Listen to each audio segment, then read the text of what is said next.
Table. Bonsoir, bonsoir bien-aimés. Que Dieu dans son amour vous bénisse. Nous sommes ensemble pour la lecture biblique. Soyez richement bénis. Nous allons prendre juste quelques deux minutes pour partager la vidéo. Et puis nous allons passer à la lecture biblique. Notre Dieu est bon, il est vraiment redoutable et que Dieu vous bénisse dans son amour. Amen, amen, amen. Soyez richement bénis, soyez richement bénis. Alléluia. Notre Dieu est merveilleux. Alléluia, alléluia. Merci Seigneur Jésus-Christ. Bonjour, bonjour ma fille Annick Yang. Bonjour Bénédicte Aurore. Je vois une troisième personne là, mais je ne vois pas bien qui c'est. Bonjour à tout un chacun, notre Dieu est redoutable, merci Seigneur. Ma Germaine est longue. Ah, bonjour ma fille. Je voyais la photo de Lou, mais je ne voyais pas bien si c'était qui. Que Dieu te bénisse. Merci Seigneur. Alléluia, shalom. Ma fille Annick Yang, j'ai vu, bonjour. Que Dieu vous bénisse ou bonsoir. Hein? Bonsoir. Bonsoir. Que Dieu soit honoré, que Jésus-Christ soit glorifié dans nos vies. Amen, amen, amen. Soyez richement bénis. Alléluia. Merci pour votre présence. Notre Dieu est merveilleux. Amen, amen. Merci Seigneur Jésus pour sa fidélité. Alléluia, alléluia. Nous partageons juste dans quelques groupes. Voilà, je vais le mettre là. Et puis après, nous allons passer directement à la lecture biblique. Alors, nous allons rendre grâce à Dieu, bien-aimé. Nous allons rendre grâce à notre Dieu, lui qui a permis que nous soyons encore ensemble ce soir. Et surtout que nous puissions faire la lecture de sa parole. Que Dieu soit glorifié parce qu'il est Dieu et il est redoutable. Alors, aujourd'hui, nous allons lire la suite de ce que nous avions lu hier. Donc, Juge chapitre 15, hier, de ce que nous avions lu dernièrement. Juge chapitre 15, Jérémie 28, Actes des apôtres chapitre 19, les psaumes 25 de 1 à 15, Proverbes 20 de 13 à 15. Voilà ce que nous allons lire ensemble, bien-aimés. Et nous commençons par recommander ces moments entre les mains du Seigneur. Nous demandons au Seigneur de régner en maître parce qu'il est Dieu. Nous demandons au Seigneur de pouvoir conduire ces moments, de pouvoir nous visiter et qu'il nous parle vraiment dans son amour. Nous allons prier. Éternel Dieu qui sauve, l'éternel Dieu qui libère, l'éternel Dieu qui a franchi, tu es Dieu au-dessus de tout, tu es Seigneur. Merci et merci encore pour ta fidélité. Merci et merci encore pour ton amour qui est grand, qui est au-dessus de tout, au-dessus de tout. Ton amour est au-dessus de tout. Tu t'es donné pour nous libérer, pour nous sauver. Merci pour ta parole.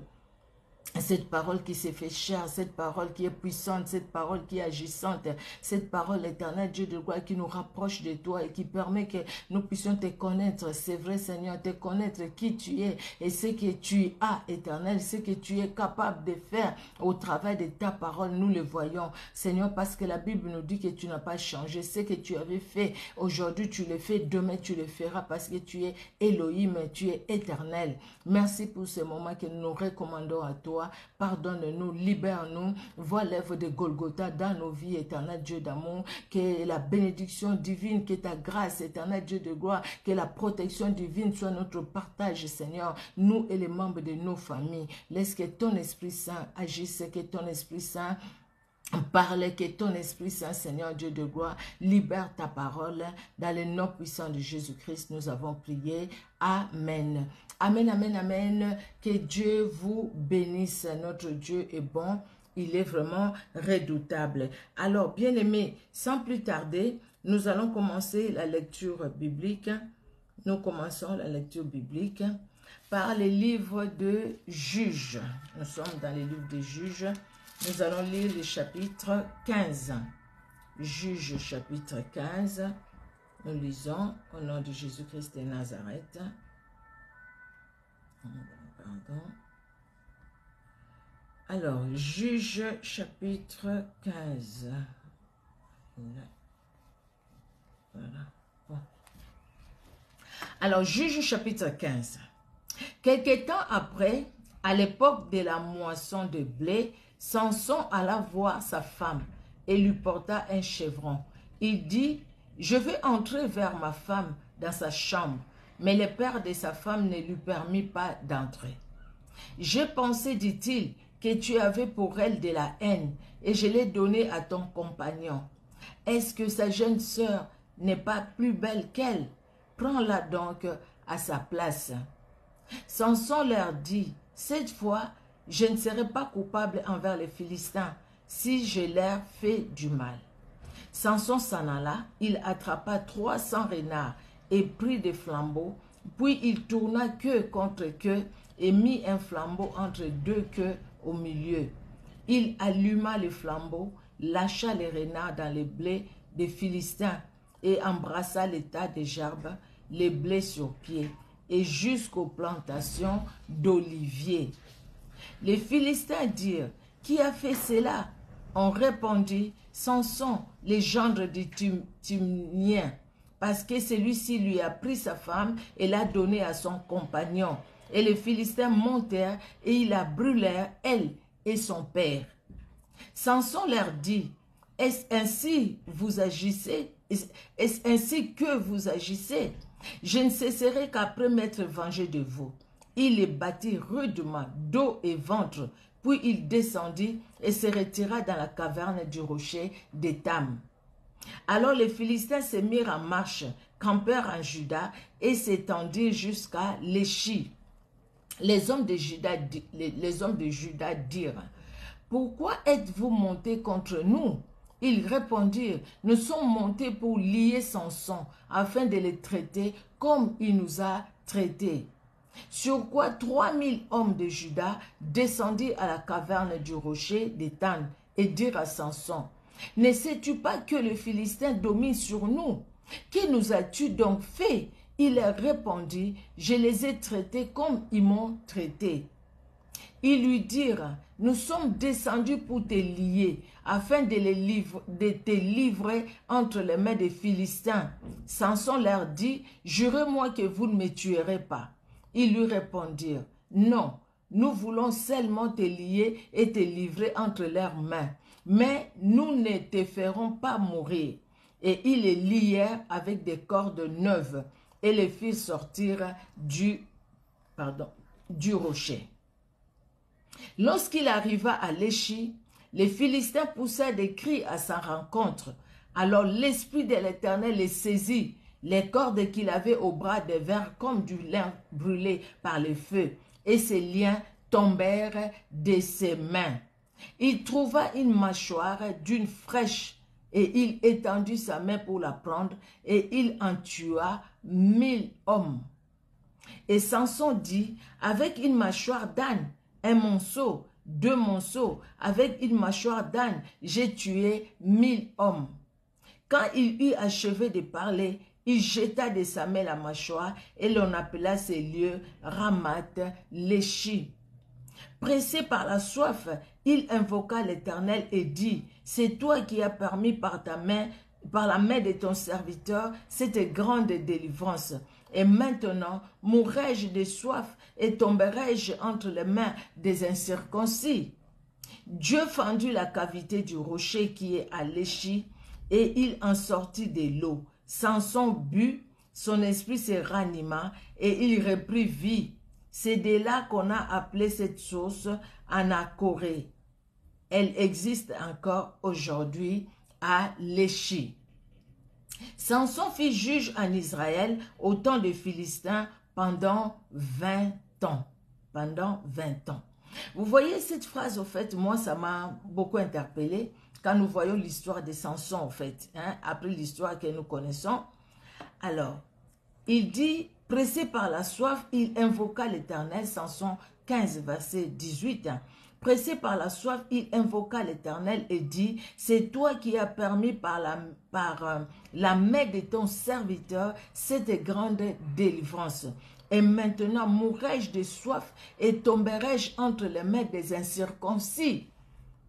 Donc, il savait qui étaient ces peuples, qui étaient les Philistins. Et il savait aussi qui il était lui. Il dit qu'il est serviteur de Dieu. Il savait qui il était. Et il savait aussi que de l'autre côté, les peuples qui dominaient Israël à l'époque, c'était des Philistins, des incirconcis. Et il savait très bien que les femmes, partout où il allait, que cette femme prostituée et les autres, et Delilah qui a provoqué vraiment sa chute, c'était aussi les Philistins. C'était des Philistines. Donc ces femmes-là étaient des femmes de peuples qui combattaient Israël. Les femmes de peuples dont Dieu lui a donné la victoire. Vous savez, des fois nous savons en fait, nous connaissons notre identité, mais nous n'agissons pas en fonction de notre identité. Nous agissons en fonction du présent, en fonction de ce que nous voyons, en fonction de ce que nous entendons, en fonction de ce que les autres disent, au lieu de vivre, au lieu d'agir en fonction de ce que nous sommes et en fonction de ce que l'ennemi qui nous combat est. Nous savons que de l'autre côté, ce monde ne nous aime pas. Le diable ne nous aime pas. Nous savons que nous avons l'ennemi. Même notre propre chair nous combat par des désirs qui n'honorent pas Dieu. Ça, nous le savons. Mais maintenant, est-ce que nous agissons en fonction de ce que nous sommes ou nous agissons en fonction du milieu dans lequel nous sommes ou en fonction des situations que nous traversons? Samson, quand nous voyons son histoire, il est dit, c'est toi qui as permis par la main de ton serviteur cette grande délivrance. Il sait qui il est, il connaît son identité. Il est serviteur de Dieu. Serviteur de Dieu, choisi par Dieu depuis le ventre de sa mère, choisi par Dieu. Et Dieu a donné une mission. Quand Dieu annonce la naissance de Samson, ou la conception de Samson déjà, Dieu donne la mission pour laquelle Samson sera là. La mission était là. Mais maintenant en face, lui, il sait qu'il est là pour commencer à délivrer son peuple Israël de la main des Philistins, de ces forces des ténèbres qui les dominaient depuis des années. Mais il arrive là-bas, qu'est-ce qu'il a fait? Il est allé se lier à l'ennemi. Il a ouvert des portes à l'ennemi. Quand on voit l'histoire de Samson, nous pouvons les condamner. Mais au fait, quelque part, c'est ce que nous vivons nous aussi.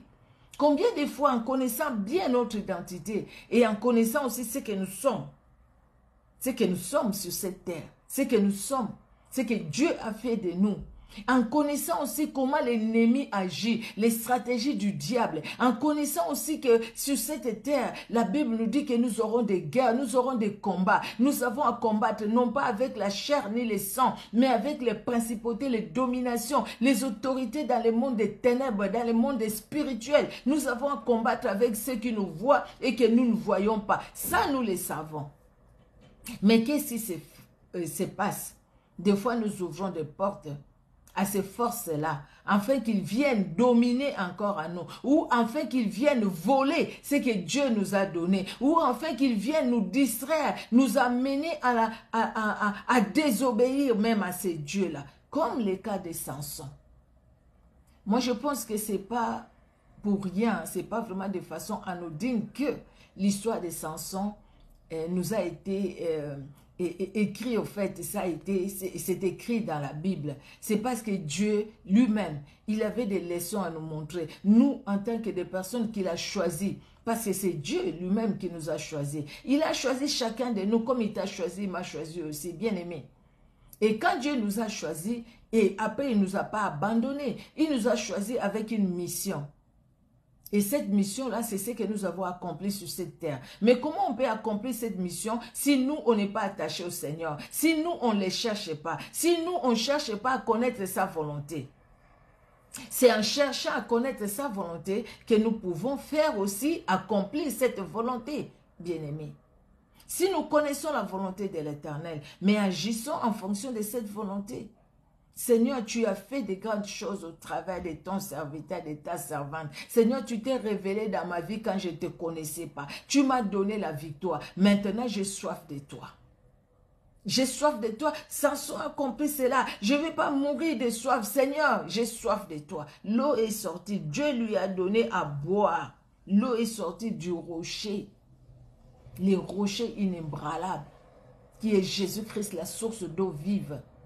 Il a bu, il a eu la force. Avec cette force, il devrait marcher comme Élie.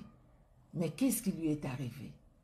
Il a marché, mais après, nous allons continuer l'histoire. Pour ceux qui connaissent déjà l'histoire, ben écoutez, vous connaissez. Sinon, pour d'autres, nous allons continuer l'histoire. Et puis, même si vous connaissez déjà l'histoire, les rappels ne font du mal à personne. Au contraire, les rappels, c'est bien afin que nous puissions avoir l'histoire en nous, en tête. Amen, amen. Que Dieu vous bénisse, bien-aimés. Nous allons aller dans le livre de Jérémie au chapitre 28. Bonsoir, bonsoir aux bien-aimés qui se connectent. Je vois même les personnes qui se connectent pour la première fois. Que Dieu vraiment dans son amour vous bénisse. Jérémie chapitre 28. Jérémie chapitre 28. Nous lisons, bien-aimés, au nom de Jésus-Christ. Dans la même année, au commencement du règne de Sédécias, roi de Juda, le 5e mois de la 4e année, Anania, fils d'Azur, prophète de Gabaon, médit dans la maison de l'Éternel en présence des sacrificateurs et de tous les peuples. Ainsi parle l'Éternel des armées, le Dieu d'Israël. Je brise le joug du roi de Babylone. Encore 2 années, et je fais revenir dans ces lieux tous les ustensiles de la maison de l'Éternel que Nabuchodonosor, roi de Babylone, a enlevé de ces lieux et qu'il a emporté à Babylone. Et je ferai revenir dans ces lieux, dit l'Éternel, Jéconia, fils de Joachim, roi de Juda, et tous les captifs de Juda qui sont allés à Babylone, car je briserai le joug du roi de Babylone. Jérémie le prophète répondit à Anania, le prophète, en présence des sacrificateurs et de tout le peuple qui se tenait dans la maison de l'Éternel. Jérémie le prophète dit, Amen, que l'Éternel fasse ainsi, que l'Éternel accomplisse les paroles que tu as prononcées et qu'il fasse revenir de Babylone en ces lieux les ustensiles de la maison de l'Éternel et tous les captifs. Seulement, écoute cette parole que je prononce à tes oreilles et aux oreilles de tous les peuples. Les prophètes qui ont paru avant moi et avant toi, dès les temps anciens, ont prophétisé contre le pays puissant et des grands royaumes, la guerre, les malheurs et la peste. Mais si un prophète prophétise la paix, c'est par l'accomplissement de ce qu'il prophétise qu'il sera reconnu comme véritablement envoyé par l'Éternel. Alors, Anania le prophète enleva les jougs de dessus, les coups de Jérémie, les prophètes, et il les brisa. Anania le prophète enleva les jougs du dessus des coups de Jérémie, les prophètes, et il les brisa. Et Anania dit en présence de tout le peuple, ainsi parle l'Éternel, c'est ainsi que dans 2 années, je briserai de dessus le cou de toutes les nations le joug de Nabuchodonosor, roi de Babylone. Et Jérémie le prophète s'en alla. Alors que Anania le prophète eut brisé les jougs de dessus le cou de Jérémie, le prophète, la parole de l'Éternel fut adressée à Jérémie en ces mots. Va et dis à Anania, ainsi parle l'Éternel, tu as brisé un joug de bois et tu auras à sa place un joug de fer.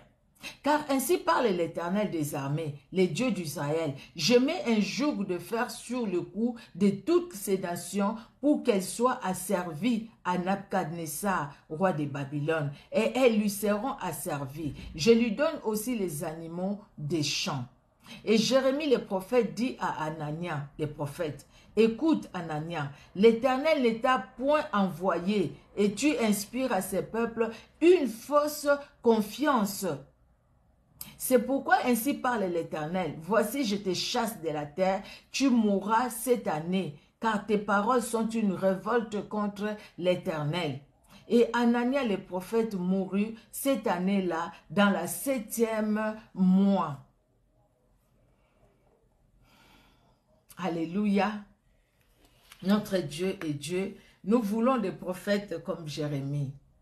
Les prophètes Anania, il y en a encore aujourd'hui.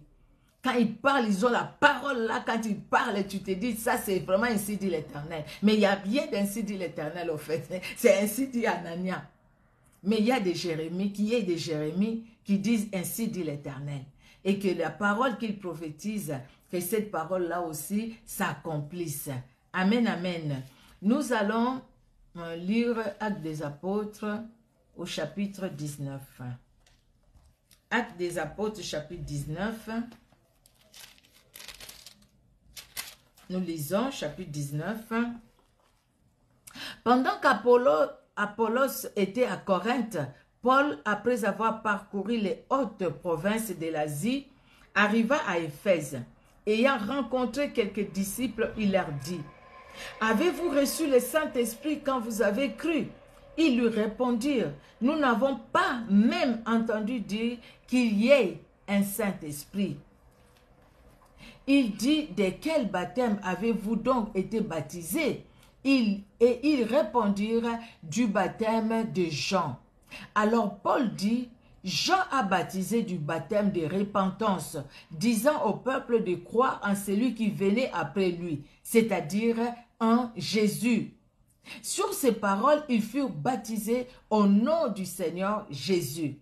Lorsque Paul leur eut imposé les mains, le Saint-Esprit vint sur eux et ils parlaient en langue et prophétisaient. Ils étaient en tout environ 12 hommes. Ensuite, Paul entra dans la synagogue où il parla librement. Pendant 3 mois, il discourut sur les choses qui concernent le royaume de Dieu, s'efforça de persuader ceux qui l'écoutaient. Mais comme quelques-uns restaient endurcis et incrédules, décriant devant la multitude la voix du Seigneur, il se retira d'eux, sépara les disciples et enseignant chaque jour dans l'école d'un nommé Tyrannus. Cela dura 2 ans, de sorte que tous ceux qui habitaient l'Asie, juifs et grecs, entendirent la parole du Seigneur. Et Dieu faisant des miracles extraordinaires par les mains de Paul, alléluia, au point qu'on appliquait sur les malades les linges ou les mouchoirs qui avaient touché son corps, et les maladies les quittaient, et les esprits malins sortaient. Alléluia, alléluia. Quelques exorcistes juifs ambulants essayèrent d'invoquer sur ceux qui avaient des esprits malins le nom du Seigneur Jésus en disant, « Je vous conjure par Jésus que Paul prêche. » Ceux qui faisaient cela étaient 7 fils de Tchéva, juifs, l'un des principaux sacrificateurs. L'esprit malin leur répondit, « Je connais Jésus et je sais qui est Paul, mais vous, qui êtes-vous » Et l'homme dans lequel était l'esprit malin s'élançant sur eux, s'est rendu maître de tous deux et les maltraita de telle sorte qu'ils s'enfuirent de cette maison nus et blessés.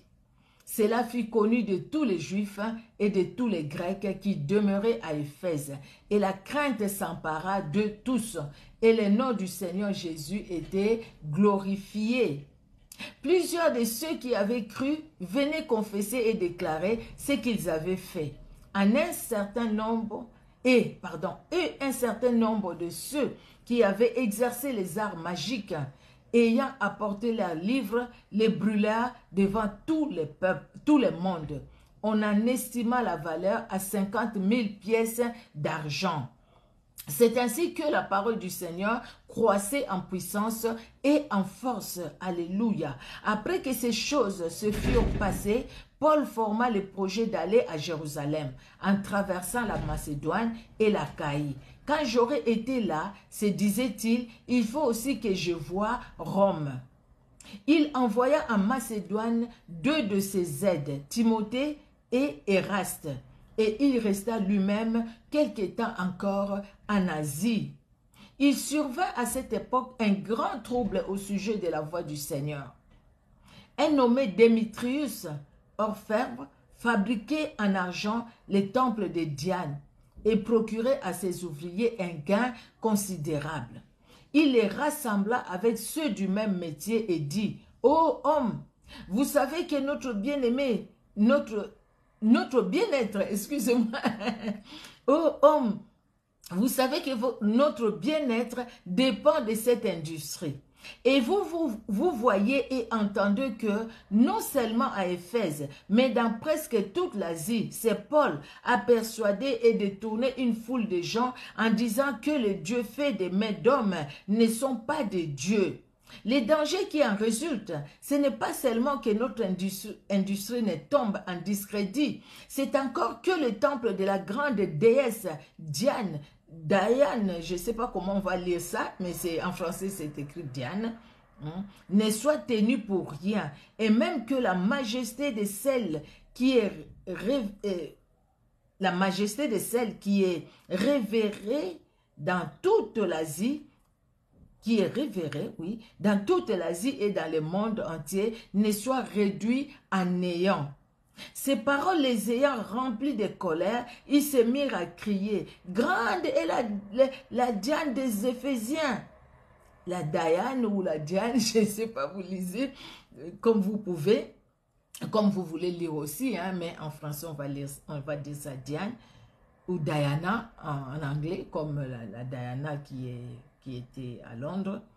Grande est la Diane ou la Diana des Éphésiens.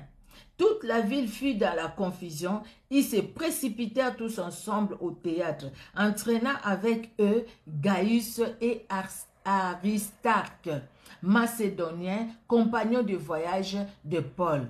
Paul voulait se présenter devant le peuple, mais les disciples l'empêchèrent. Quelques-uns même des Asiarques, qui étaient ses amis, envoyèrent vers lui pour l'engager à ne pas se rendre au théâtre. Les uns criaient d'une manière, les autres d'une autre, car les désordres régnaient dans l'assemblée et la plupart ne savaient pas pourquoi ils s'étaient réunis. Alors on fit sortir de la foule Alexandre, que les Juifs poussaient en avant, et Alexandre, faisant signe de la main, voulait parler au peuple. Mais quand il reconnut qu'il était juif, tous d'une seule voix crièrent pendant près de 2 heures, « Grande est la Diane des Éphésiens !» Cependant, le secrétaire ayant apaisé la foule dit, « Hommes Éphésiens, quel est celui qui ignore que la ville d'Éphèse est la gardienne du temple de la grande Diane et de son simulacre tombé du ciel? Cela étant incontestable, vous devez vous calmer et ne rien faire avec précipitation. Car vous avez amené ces hommes qui ne sont coupables ni de sacrilège ni de blasphème envers notre déesse. Si donc Démétrius et ses ouvriers ont à se plaindre de quelqu'un, il y a des jours d'audience et des proconsuls qui appellent en justice les uns les autres. Et si vous avez en vue d'autres objets, ils se régleront dans une assemblée légale. Nous risquons en effet d'être accusés de sédition pour ce qui s'est passé aujourd'hui, puisqu'il n'existe aucun motif qui nous permette de justifier cet attroupement. Après ces paroles, il congédia l'assemblée. Alléluia. Dieu n'a pas changé. Vous voyez ici ce qui m'a beaucoup interpellé au fait, hein? Comment l'intimité de Paul avec Dieu, avec Jésus-Christ. Paul est tellement très intime avec Jésus-Christ. Il est tout le temps en prière, tout le temps, il cherche à connaître la volonté de Dieu, tout le temps. À force de rester dans la présence de Dieu, l'onction remplit la vie de Paul. La puissance du Saint-Esprit remplit la vie de Paul. Paul est rempli. Et Paul est rempli, vous voyez à telle sorte la Bible nous dit, au point où on appliquait le verset 12, au point où on appliquait sur les malades les linges ou les mouchoirs qui avaient touché son corps, qui avaient touché le corps de Paul. Donc, Je porte un habit comme ça. Si on prend cet habit-là, cette veste, on pose ça sur quelqu'un qui est malade. La personne qui est malade, quelle que soit sa maladie, la personne est guérie. Pourquoi? Parce que l'onction, en moi, l'onction là est même sur les habits. À un moment, à Kinshasa, il y avait quelqu'un, il y avait même beaucoup, je pense, qui jetaient leur veste aux gens. Un en particulier, il jetait sa veste et puis les gens tombaient, la personne tombe, on va la relever, il prend la veste et il jette sur une foule de gens, toutes les personnes tombent. Mais ça, c'est pas ça en fait. C'est pas ça, c'est que la Bible nous dit. Là, c'était du théâtre, la personne a même demandé pardon et je pense il s'est repenti même, il a abandonné. Parce que c'était vraiment du théâtre et il y avait la magie aussi là-dedans. Faire tomber les gens, c'est comme si, pour que les gens disent, c'est pas comme si, mais les gens diront, ah là-bas on fait tomber les gens. Mais tu es tombé combien de fois? Mais qu'est-ce qui s'est passé dans ta vie?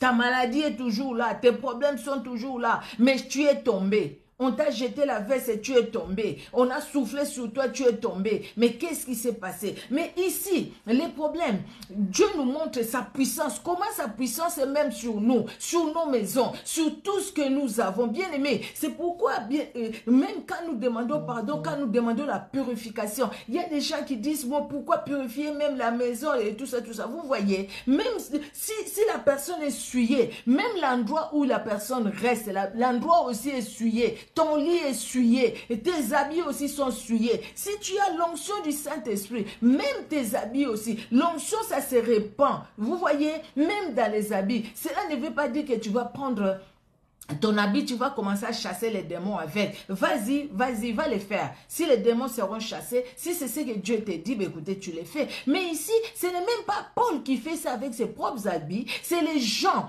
Parce qu'ils ont vu la grande puissance, la puissance de Dieu dans la vie de Paul. Paul, sa vie, c'était Jésus-Christ. Comme il a dit, si je vis, ce n'est plus moi qui vis, c'est Christ qui vit sa vie en moi. Donc, Christ qui vivait sa vie dans Paul, ou en Paul, bien aimé, Christ s'est révélé aussi dans la vie de Paul. À telle sorte que les gens, vous voyez pour Pierre, les gens venaient avec les malades pour voir que l'ombre de Pierre touche les malades. Juste l'ombre qui touche et les malades sont guéris. Et pour Paul, les gens prennent les mouchoirs, ils prennent les linges, ils les mettent sur le corps de Paul, juste toucher le corps de Paul. Et quand ces linges-là allaient, ils allaient mettre ça sur les malades. La Bible nous dit que les malades étaient guéris. L'onction de Dieu se transmettait. Mais les gens là aussi qui prenaient les habits et les mouchoirs et tout ça, qui mettaient ça sur les corps de Paul. Je pense que c'est des gens aussi qui croyaient vraiment en Jésus-Christ et qui croyaient à l'œuvre de Dieu dans la vie de Paul. Parce qu'il y en a d'autres qui ne croyaient pas en Jésus-Christ, qui ne croyaient même pas à l'œuvre de Dieu dans la vie de Paul. Et aussi, ils ont essayé. Ils ont vu ça, les fils de Séva, ils ont dit, écoutez, oui, les noms de Paul, même les mouchoirs posés sur son corps, ça chasse les malades. Écoutez, nous aussi, nous allons aller. Ils ont fait pareil, chasser les démons, mais les démons savaient. Les démons savaient qu'eux, ils étaient de leur camp. Jésus-Christ ne les connaissait pas. Oui, Jésus, on les connaît, Paul, on les connaît, mais vous, qui êtes-vous? Qui êtes-vous, bien-aimés? C'était terrible, non, ces jours-là. Ils se sont enfuis de cette maison-là, les habits même déchirés, parce que maintenant, ceux qui les combattaient, c'était les esprits impurs qui les combattaient. C'était même pas une personne pour qu'eux aussi puissent les combattre. Non, c'était les esprits impurs. Parce qu'au fait, eux-mêmes n'avaient pas une intimité. Ils n'avaient pas une intimité avec le Seigneur Jésus-Christ de Nazareth. Vous voyez, bien-aimés, vous voyez. Aujourd'hui, je vois des fois quelqu'un qui chante, je vois un frère chez moi qui est vraiment lourdement handicapé, il a donné son témoignage et quand il chantait, c'était toujours au Congo, je vois les gens pleurer et les gens allaient embrasser ses pieds, je ne sais pas comment je peux dire, ses pieds, je vais dire comme ça, mais il ne marche pas. Alors les gens allaient embrasser parce qu'il n'a pas de pieds, il n'a pas les mains, mais bon, je ne sais pas s'ils ont fait l'opération, mais je ne saurais pas décrire au fait. Mais ce frère, il est lourdement handicapé, il témoigne, il chante pour Dieu, gloire à Dieu. Il a vraiment l'onction du Saint-Esprit en lui.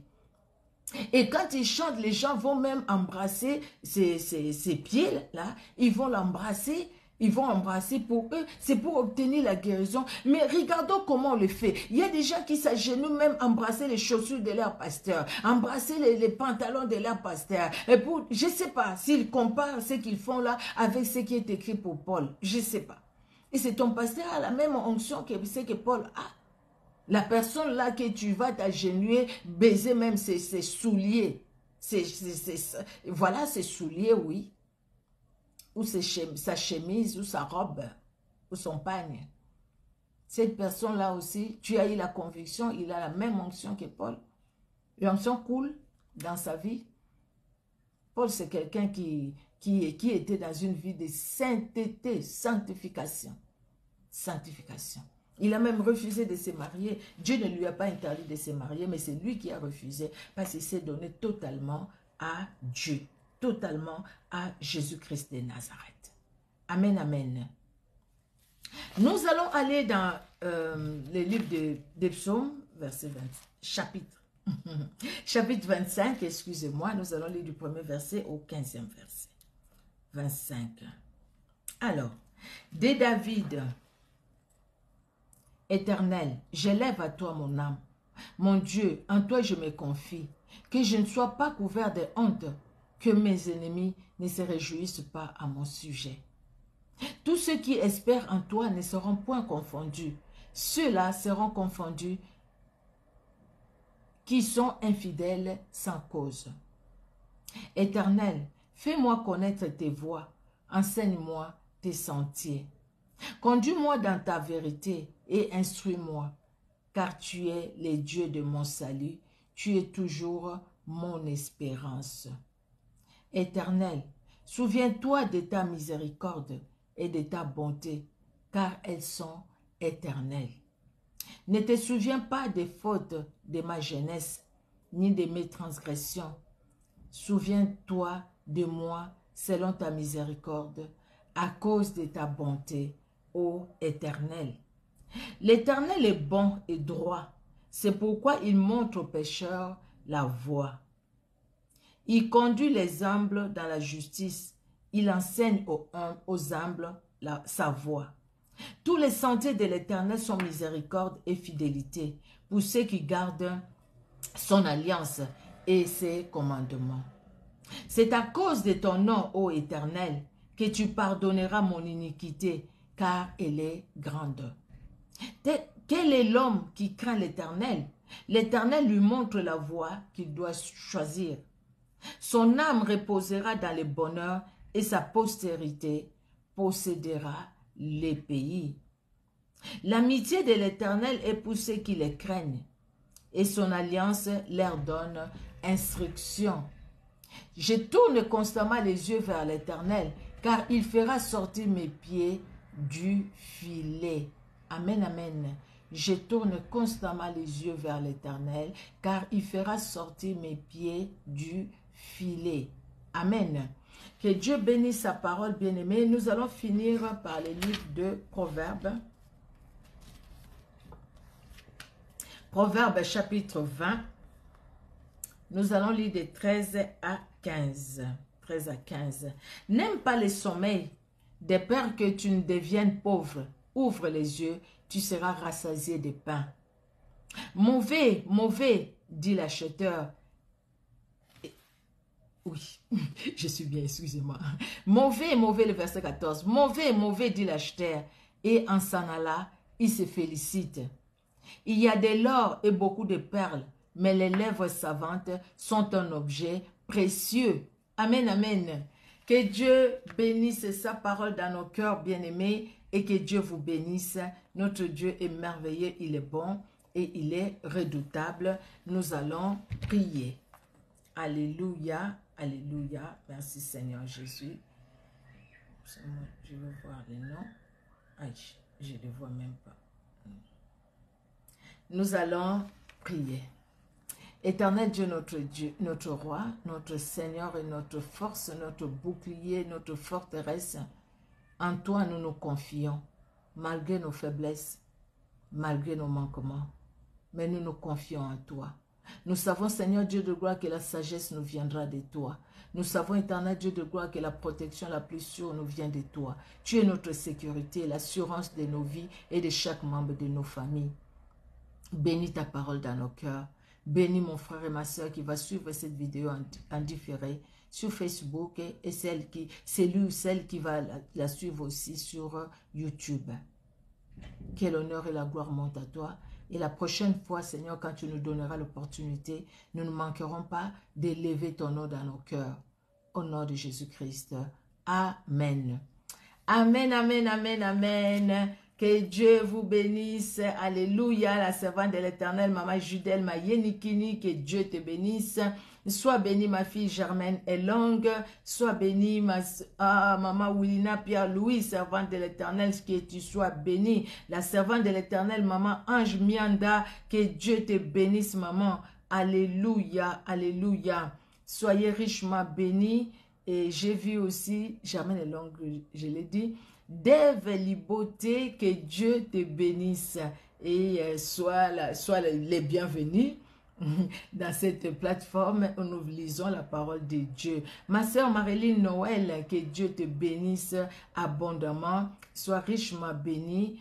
Ma fille Germaine Elong, ma fille Annick Yang, que Dieu vous bénisse. Alléluia, bénédicte Oro, Mwana Nabilaka et Sengongolu, que Dieu vous bénisse. Soyez richement bénis, alléluia, que Dieu étende sa main puissante dans la vie de tout un chacun. On se donne rendez-vous, bien-aimés, demain pour la prochaine lecture biblique. Et à partir de la semaine prochaine, en fait, nous allons changer parce qu'il y a d'autres personnes aussi qui vont commencer à lire la Bible. Il y a un pasteur qui va commencer à lire la Bible mercredi. Juste, on va se convenir de l'heure. Il est aux États-Unis. Il va lire la Bible mercredi. Donc, du coup, moi, mercredi, je vais faire... comme on fait notre live, hein, je vais apporter la parole de Dieu prêcher. Et quelques heures après, lui, il va lire la parole de Dieu. Et mardi, je pense que ça sera un homme de Dieu aussi, mais qui est à Kinshasa, qui va lire aussi la parole de Dieu avec nous. Ils viennent dans la famille, tous ensemble, et puis nous allons, chacun va donner sa pierre pour l'édification du corps du Christ. Voilà, de la maison de Dieu, nous allons partager comme ça les tâches et nous allons lire la parole de Dieu ensemble. Chacun va apporter sa contribution. Nous allons lire la parole de Dieu. Amen, amen. Que Dieu vous bénisse, vous qui êtes fidèles. Que Dieu vous bénisse aussi, vous qui êtes des fois juste des passages. Si vous voulez reprendre les passages bibliques que nous avions déjà lus, vous pouvez toujours les faire. Vous pouvez les faire. Comme ça, au moins, vous allez lire aussi la Bible, toute la Bible, comme nous, par la grâce de Dieu. C'est une joie pour nous et c'est une grande bénédiction. Que Dieu vous bénisse encore abondamment au nom de Jésus-Christ et que chacune de nos familles aussi demeure bénie. La protection divine sur chaque membre de nos familles. Que personne ne se retrouve au mauvais endroit, au mauvais moment. Les choses vont très mal aujourd'hui sur la terre où nous sommes. Il n'y a que Dieu et Dieu seul qui peut garder et qui peut protéger. Et qu'il en soit ainsi, qu'il garde et qu'il protège toi, mon frère, toi, ma soeur, et chaque membre de nos familles, nos frères, nos soeurs, nos fils, nos filles, ceux qui sont mariés, l'époux, l'épouse, que Dieu garde et que Dieu protège. Amen, amen. Au revoir.